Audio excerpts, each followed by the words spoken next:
Hey plugin generation, Mirko Russo, Lab.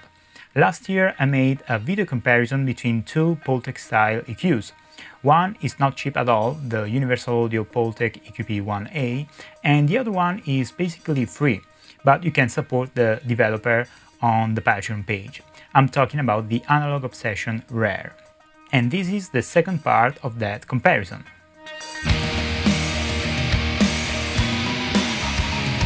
I have decided to make a follow-up video to that comparison because I want to bring in more elements to let you judge in the most objective way possible, and also to have a more analytical approach.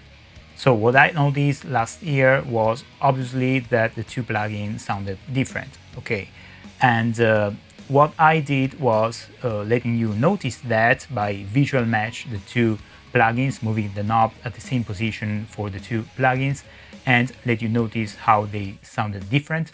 And also the main part of that video was to sonic match the two plugins, so with different settings, but only using my ears. However, that was not a scientific way to compare the two plugins, because I was only relying on my ears.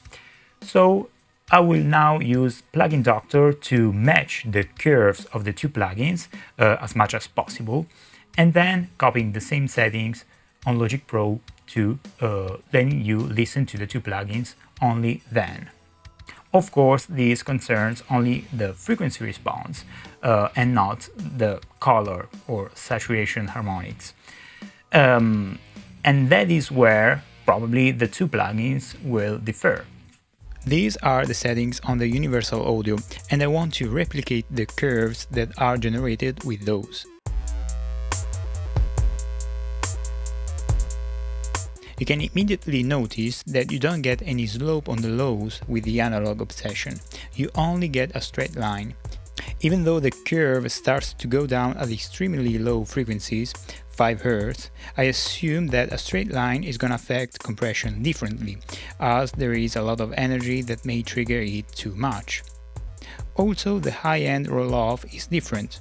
Anyway, what surprised me a lot is that I had to select a different high-frequency boost on the Analog Obsession to get a similar curve to that of the Universal Audio. 8K on the Universal Audio, 16K on the Analog Obsession.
One thing I didn't know last year was the possibility to enable the oversampling on the Analog Obsession plugin by clicking on the logo.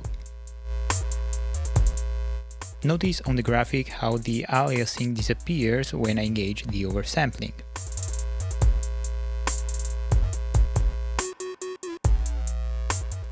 Now, let's listen to them, even though, in theory, this is not fair to the Universal Audio plugin.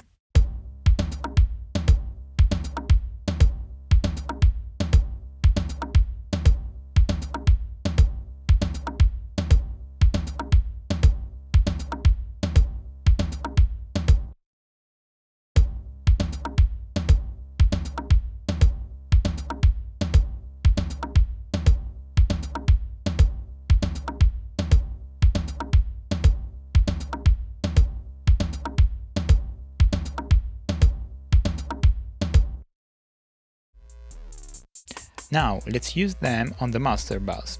This time the settings are done on the rare and I will replicate the curves on the Universal Audio. The curves are now much more similar, despite the differences on the low and high end we have already talked about, and again a different selection on the high frequencies, 8K on the Universal Audio, 12K on the Analog Obsession.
For the next test, on the kick, I ended up having rather different curves.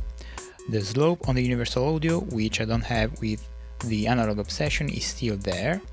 The roll-off on the highs is more prominent on the Analog Obsession, and I have done my best, but I couldn't match the attenuation between 1 and 2K on the Analog Obsession, because with the Universal Audio it is moved towards left.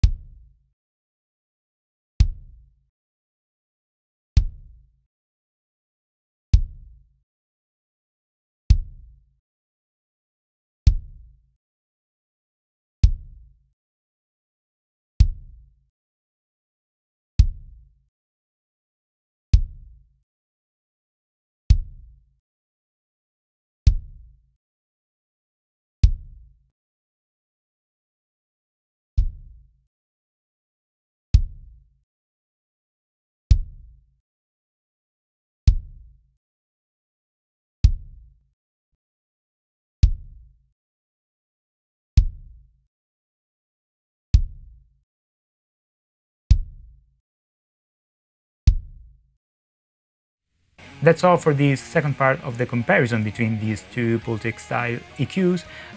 Let me know in the comment what do you think about this second different kind of comparison, and also what do you think about those two plugins.